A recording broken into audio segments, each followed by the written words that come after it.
Ok. Entonces, vamos a... Bueno, primeramente, buenos días a todos. También de mi parte... Va mejorando. Vamos a leer y hablar sobre el capítulo 3 de la primera carta a Timoteo. Lo importante en este capítulo es el orden en la casa de Dios, o cómo se debe comportar en esta casa de Dios. Tengo un estilo un poco diferente de nuestros hermanos. Voy a leer primeramente todo el capítulo. Palabra fiel. Si alguno anhela obispado, buena obra desea. Pero es necesario que el obispo sea irreprensible, marido de una sola mujer, sobrio, prudente, decoroso, hospedador, apto para enseñar, no dado al vino, no pendenciero, no codicioso de ganancias deshonestas, sino amable, apacible, no avaro, que gobierne bien su casa, que tenga a sus hijos en sujeción con toda honestidad. Pues el que no sabe gobernar su propia casa, ¿cómo cuidará de la iglesia de Dios? No un neófito, no sea que envaneciéndose caiga en la condenación del diablo. También es necesario que tenga buen testimonio de los de afuera, para que no caiga en descrédito y en lazo del diablo. Los diáconos, asimismo, deben ser honestos, sin doblez, no dados a mucho vino, no codiciosos de ganancias deshonestas, que guarden el misterio de la fe con limpia conciencia. Y estos también sean sometidos a prueba primero, y entonces ejerzan el diaconado si son irreprensibles. Las mujeres, asimismo, sean honestas, no calumniadosas, sino sobrias, fieles en todo. Los diáconos sean maridos de una sola mujer y que gobiernen bien sus hijos y sus casas. Porque los que ejerzan bien el diaconado ganan para sí un grado honroso y mucha confianza en la fe que es en Cristo Jesús. Esto te escribo, aunque tengo la esperanza de ir pronto a verte, para que si tardo, sepas cómo debes conducirte en la casa de Dios, que es la iglesia del Dios viviente, columna y baluarte de la verdad, indiscutidamente grande es el misterio de la piedad. Dios fue manifestado en carne, justificado en el Espíritu, visto de los ángeles, predicado a los gentiles, creído en el mundo, recibido arriba en gloria.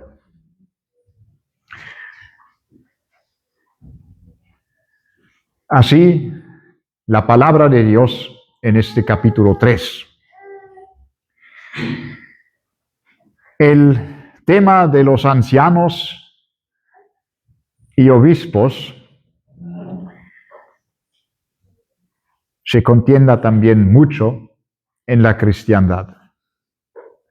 Hay gente que dice que hay denominar o elegir ancianos. También hay hermanos que dicen, no, ya no hay ancianos.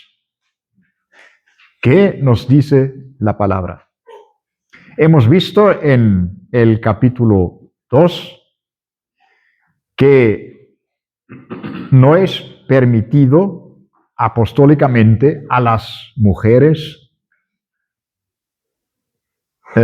enseñar ni dominar sobre los hombres. ¿Cómo pasa que hay una tendencia muy fuerte que las mujeres se pronuncien más en la iglesia? Yo digo directamente que es una debilidad de los hombres. Si los hombres no continúan a gobernar, a tener liderazgo en la iglesia, entonces pierden su capacidad de hacerlo. Y las mujeres van a tomar sus espacios y tomarán el liderazgo en la iglesia. Por eso digo que este capítulo 3 es muy importante en cuanto al liderazgo que es necesario en la iglesia. Pero tenemos que clarificar algunas cosas que se piensan en este sentido y que no se escriben en la palabra de Dios. Primero, la palabra obispo. Lo conocemos de la Iglesia Católica, y un obispo en la Iglesia Católica es un hombre con un territorio sobre el cual reina dentro de la Iglesia, un territorio que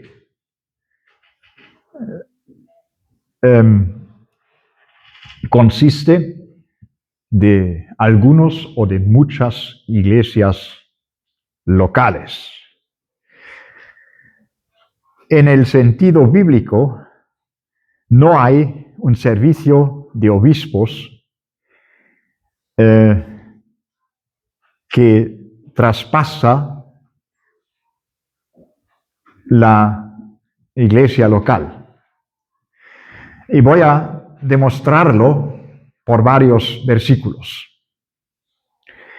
Primeramente, leemos en el libro de los Hechos, y nuestro hermano Josué también refirió a este capítulo 20 de los Hechos en cuanto a los ancianos de Efeso, de Efesio, de los cuales o con los cuales hablaba el apóstol Pablo en Milet.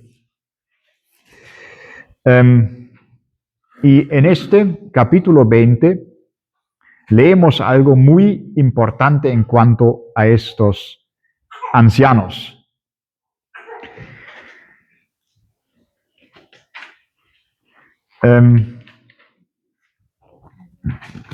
Hechos, vamos.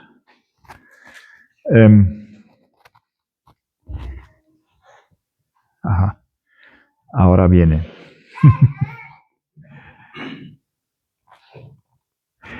Capítulo 20, versículo 28.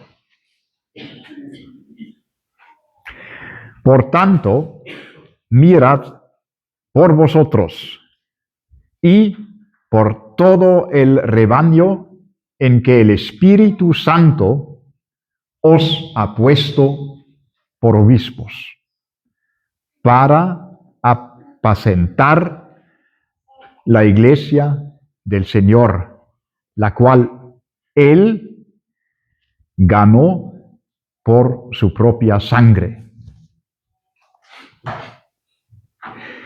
Entonces, los ancianos de esta iglesia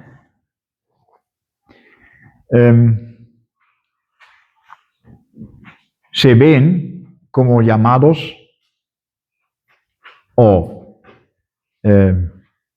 establecidos por el Espíritu Santo como obispos en la iglesia de Éfeso. Entonces, ya vemos que hay una interrelación entre ancianos y obispos. Es más o menos la misma cosa. Y los obispos también son limitados, o sus tareas son limitados a una iglesia local. Claro que hay también una interdependencia entre iglesias locales. Los cristianos forman todos un solo cuerpo de Jesucristo. Eso quiere decir también que una iglesia no puede tomar decisiones enteramente independientes de las otras iglesias. Pero el tarea o el encargo de los ancianos o obispos se refiere al trabajo en la iglesia local. El rebaño son los creyentes en esta iglesia local, de los cuales tienen que cuidar los ancianos o obispos. También vemos que hay ciertas situaciones o condiciones en las cuales, debajo de la autoridad apostólica, se establecieron ancianos. Por ejemplo, en Tito 1, versículo 6, vemos que Tito tenía que establecer ancianos en cada lugar. O sea, no en toda la región de Creta, sino en cada lugar donde había iglesias. En este sentido, Tito tuvo una autoridad dada directamente del apóstol Pablo de establecer ancianos. Pero no leemos de ninguna iglesia que tendría esta autoridad. Solo lo leemos aquí de Tito. Y también Timoteo tiene una autoridad apostólica en cuanto a tratar los ancianos, particularmente en el lugar de Efeso donde Timoteo tenía que trabajar. ¿Qué es la posición de la iglesia en total en frente a los ancianos o a los que presiden en la iglesia? Eso también podemos leer y eso también vale para nosotros hoy día.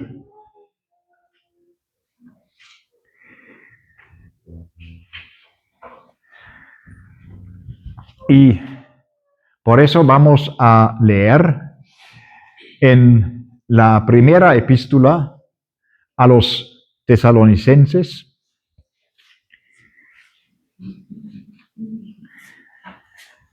en el capítulo 5. Disculpen, por favor, que tengo que dar este contexto un poco más allá de la doctrina de la primera epístola a Timoteo, pero me parece muy importante decir esto porque tenemos muchas ideas en cuanto a la palabra de Dios, pero tenemos que ver a veces que nuestras ideas ya no corresponden a la realidad de la palabra de Dios. Ahora,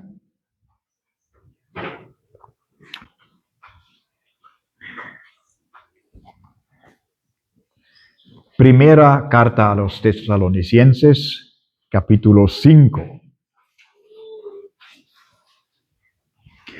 Y el versículo 12. Os rogamos, hermanos, que reconozcáis a los que trabajan entre vosotros. Hemos cantado que queremos trabajar, velar y orar y esperar a nuestro Señor. Y aquí hay una énfasis a los que trabajan entre los creyentes y os presiden en el Señor y os amonestan, y que los tengáis en mucha estima y amor por causa de su obra. Entonces, queda claro que los creyentes saben quiénes son los que presiden en su iglesia. Y lo saben porque ven su trabajo, ven lo que hacen para servir en su iglesia al Señor mismo. Es decir, hay ninguna necesidad de denominar o elegir ancianos para reconocerles, sino que la iglesia reconoce los que hagan el trabajo de ancianos en su iglesia por su obra.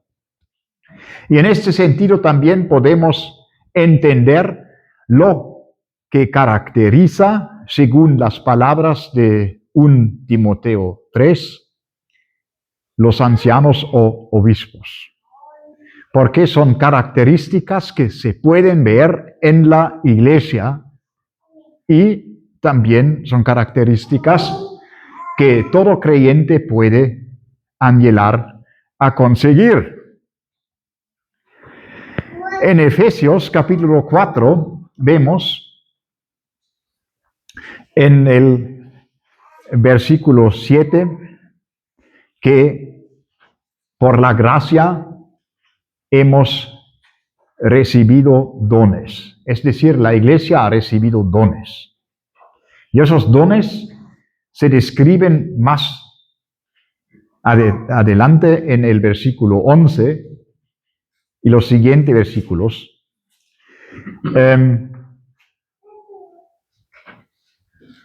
ha dado el Espíritu Santo primeramente apóstoles, entonces profetas, entonces evangelistas, entonces pastores y maestros.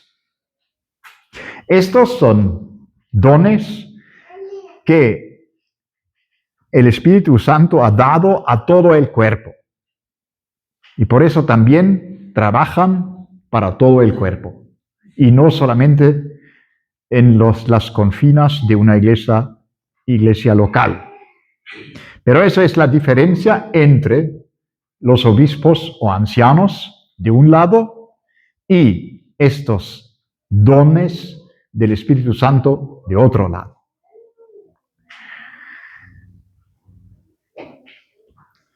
En este sentido, vamos ahora a ver que lo que cualifica un obispo o anciano son cosas que se pueden manifestar públicamente en la iglesia.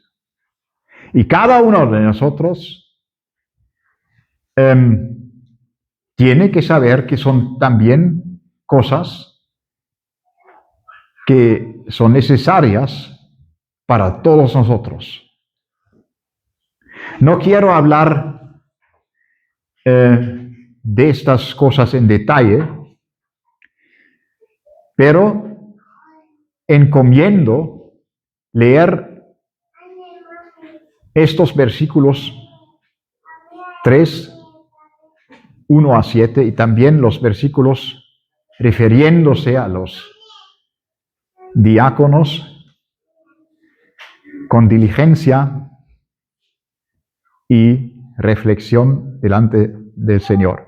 Porque nos dan orientación cómo crecer en el servicio práctico para la iglesia. En una iglesia en la cual hay ancianos elegidos, los otros pueden fácilmente decir, entonces ya tenemos ancianos y ellos tienen sus tareas y yo voy a sentarme cómodamente y esperar lo que pasa en mi iglesia. Pero aquí, en el capítulo 3 de la primera carta a Timoteo, se describe una actitud de anhelo de un avance espiritual. Y este avance tiene que mostrarse en pequeños pasos de la propia vida. Así, por ejemplo, el obispo tiene que ser el marido de una sola mujer. Esto no quiere decir que de ninguna manera haya liderazgo en una iglesia de un hombre soltero, pero es claro si un hombre es padre de una familia, solamente tiene que tener una sola esposa. Eso también excluye lo que había pasado a veces en la iglesia, que había hombres gentiles que habían, antes de convertirse al Señor Jesucristo, más que una sola mujer. Entonces, ello quería decir, cuidado con estas personas. Si ellos quieren tener un servicio como obispo o anciano, eso podría ser un impedimento de su trabajo. También se encomienda a estas personas tener una familia según los pensamientos del Señor. Guardar su casa, sus hijos, de una manera que conviene a la palabra del Señor. Eso no quiere decir absolutamente que una persona sin hijos no pueda ejercer un ministerio de anciano o de diácono. Pero si tiene familia, entonces en su familia puede ver si este hombre es capaz a ejercer un trabajo como anciano o obispo.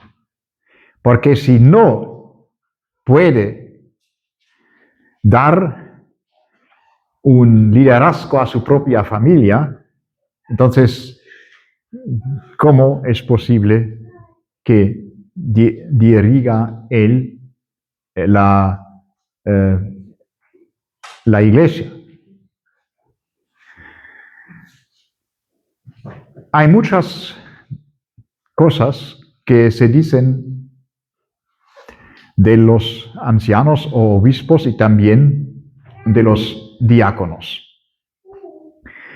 Por ejemplo, tienen que ser honestos, sobrios, no dado al vino,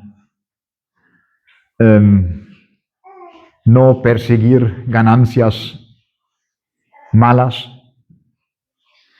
y también guardar su familia en cuanto a los pensamientos de Dios. Y también estar capaz de enseñar. Uno de los primeros diáconos que vemos en la Biblia, en el Nuevo Testamento, era Estéfano. Esteban, sí, Esteban. A veces me sale el italiano, el portugués. Esteban en los Hechos capítulo 6 y 7. Y de él vemos que ha sido uno de los 7 diáconos establecidos para arreglar el dar a comer también a las viudas griegas o helenísticas en Jerusalén. Pero de Esteban leemos también que conocía la palabra de Dios muy, muy, muy bien. Su discurso en Hechos capítulo 7 lo demuestra de una manera muy clara. Es decir, los diáconos también tienen que conocer la palabra de Dios. Pero todo el trabajo que se hace en la iglesia, sea trabajo como obispo, sea como diácono, no es un trabajo de competencia, sino de integridad, de inclusión de todos los servicios necesarios. Como por ejemplo aquí en esta conferencia.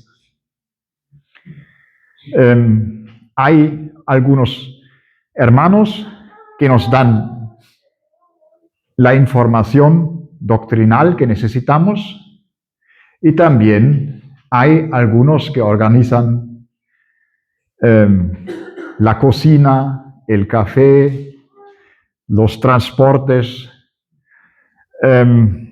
los ayudas necesarios, técnicos y otras cosas. Esos son servicios de diáconos. Pero el tarea o el encargo de los diáconos es tan espiritual como lo es el ministerio de los obispos o ancianos. En ese sentido también dirija el apóstol Pablo una palabra a las mujeres. Las mujeres podrían decir, oh, pues yo, como tengo que tenerme silenciosa, entonces este capítulo no es interesante para mí, solamente para los que quieren ser ancianos. Ancianas no tenemos, entonces, ¿qué me importa este capítulo? Pero es importante porque las mujeres también tienen sus tareas y también son llamadas a tener un testimonio que sigue a la verdad y no a la calumnia y otras cosas. Conocemos el peligro de hablar, ¿ya escuchaste eso? ¿Qué ha hecho esa persona o tal persona? Y muchas veces, no siempre, pero muchas veces son las mujeres que promulgan esas cosas.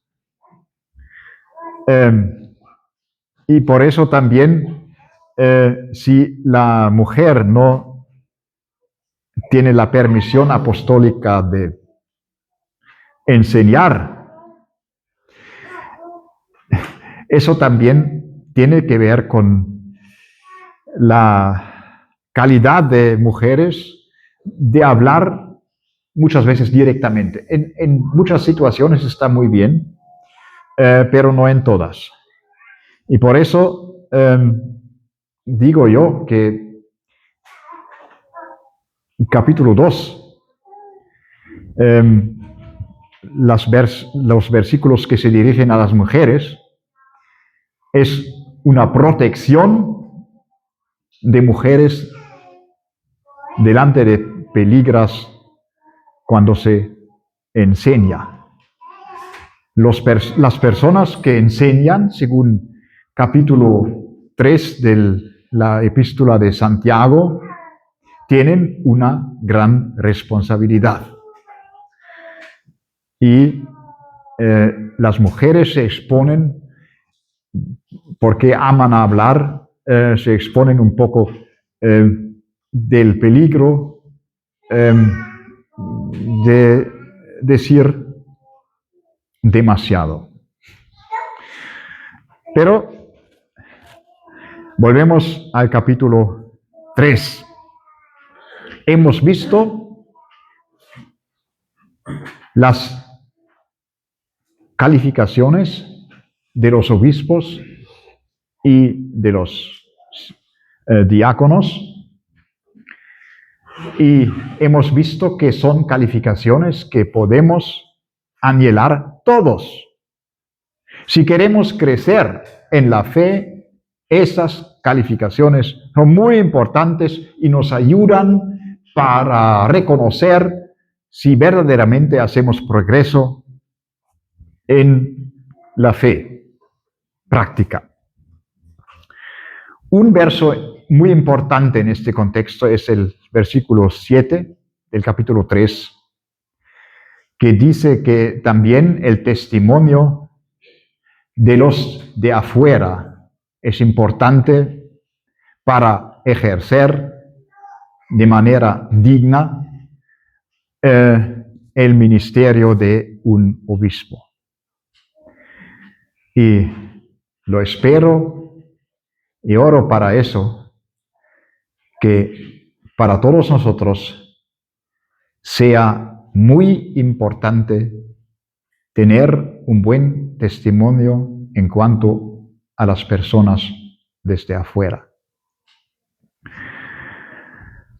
Ya, ahora tenemos 11 minutos.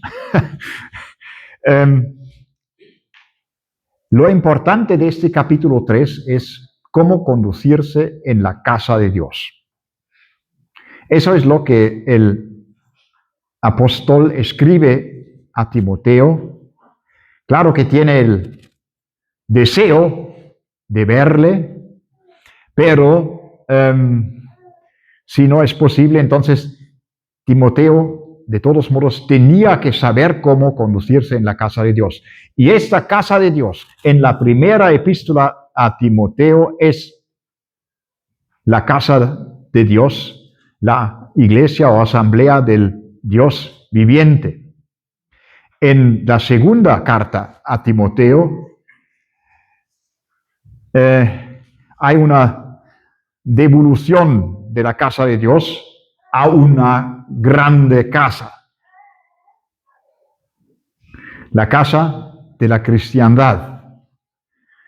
Pero aquí, en la primera epístola a Timoteo, todavía la iglesia es la iglesia del Dios viviente y como tal es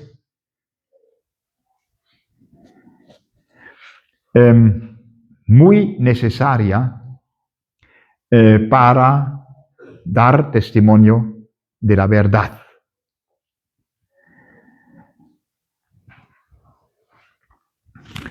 ¿Por qué? Por eso todavía estamos aquí en la tierra. Tenemos que iluminar como luces del cielo, como lo dice Filipenses capítulo 2, en un mundo enteramente perverso. Y en este sentido, el testimonio de la iglesia es muy importante. Es un testimonio que se refiere al hecho de que la iglesia es, como se dice en el versículo 15, esperamos un poco.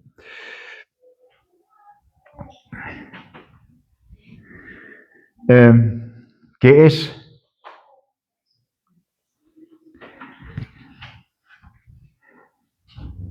no solamente la iglesia del Dios viviente, sino columna y baluarte de la verdad. Es decir, que la verdad tiene esta columna. Una columna es algo estable para proteger. La iglesia no es la institución para definir la verdad. La definición de la verdad viene de la palabra de Dios. Pero como pilar o columna y como baluarte, se puede ver la verdad en la práctica de la iglesia. Y la verdad se refiere primeramente a la palabra de Dios, toda entera, y a la persona en el centro de esa verdad. Porque la persona en el centro de la verdad es Él que dice de sí mismo: yo soy el camino y la verdad y la vida. O sea, no solamente la palabra de Dios es la verdad, sino también la persona de Jesucristo es la verdad.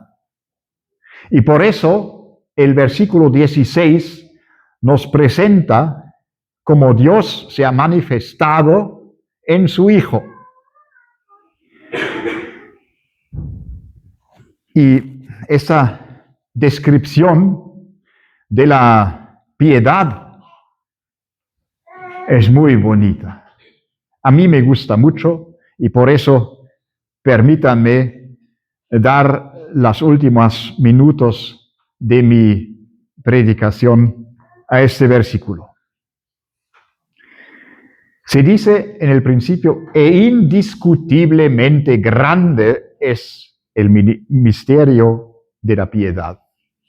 Es un misterio. Un misterio es algo que no conocemos nosotros directamente. Es algo en que necesitamos una manifestación o una revelación de algo que no se demuestra directamente a nosotros. Y en el centro de este misterio es Dios. Dios manifestado en carne. ¿Cómo se ha manifestado en carne Dios? Lo ha hecho en su Hijo unigénito Jesucristo. Eso es que nos dice también Juan en su prólogo de su Evangelio en capítulo 1, versículo 14. Pero Dios no solamente ha sido manifestado en carne, pero también justificado en el Espíritu. Y eso ya empieza con el anuncio de su nacimiento a María en Lucas 1, que el Espíritu Santo es el que engendra el Hijo que va a dar nacimiento María. Es decir, eso es la primera justificación de Dios manifestado en la carne, la primera justificación del Espíritu. La segunda viene en la casa de Elizabeth, donde el pequeño hijo en el vientre de Elizabeth, cuando oye la voz de María, salta. Y Elizabeth recibe una revelación del Espíritu Santo en cuanto a la madre de su Señor, como llama María, y también a Dios su Salvador. Reconoce esta situación, y también María da testimonio de que tenía necesidad de un Salvador, y eso es también lo que revela el Espíritu Santo. Vemos también Zacarías, que da testimonio de esta justificación del Hijo unigénito de Dios, de la justificación del Espíritu. Y también Simeón y Ana dan testimonio de eso. Y en el ministerio de nuestro Señor Jesucristo vemos su entera dependencia del Espíritu Santo, hasta el último momento de su vida aquí en la tierra, pero también en su resurrección. Entonces lo vemos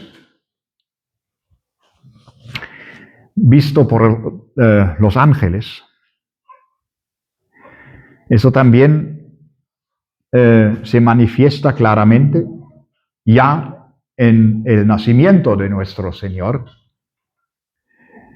Hay un ejército de ángeles que viene desde el cielo y anuncia la gloria de Dios. No solamente este primer ángel que anuncia a los pastores que ha nacido su Salvador en la ciudad de David. Y vemos también en el ministerio del Señor Jesucristo que los ángeles le servían en varias situaciones. Por ejemplo, después de la tentación por el diablo, y también en la situación en el jardín de Getsemaní, donde el Señor sufrió muchas tribulaciones por causa de la copa que tiene que beber, la copa de ir a la cruz para llevar todos nuestros pecadores, para terminar enteramente con el pecado. Eso significaba que debía sufrir de la mano de Dios algo que no podemos imaginar, que Dios tenía que abandonarle enteramente. Y en esta situación, cuando el Señor ve esta cosa adelante de sí, tenía necesidad de fortalecimiento para un ángel. Y entonces lo vemos